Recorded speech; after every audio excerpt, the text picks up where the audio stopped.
السلام عليكم. في حلقة اليوم من برنامج رامز تحت الأرض، التقى الممثل رامز جلال بالمطرب الشعبي محمود الليثي. محمود الليثي كان قد نوه على صفحته على الفيسبوك عن اللقاء، وقال: انتظروني الآن مع رامز تحت الأرض، وكل سنة وانتم طيبين. نطالع صفحة محمود الليثي.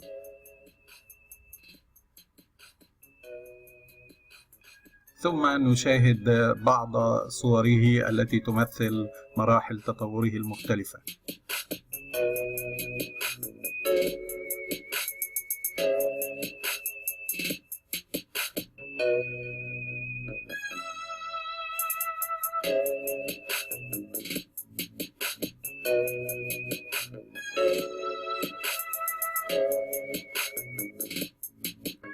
وأخيرا نطالع بعض المعلومات عن حياته من خلال ويكيبيديا.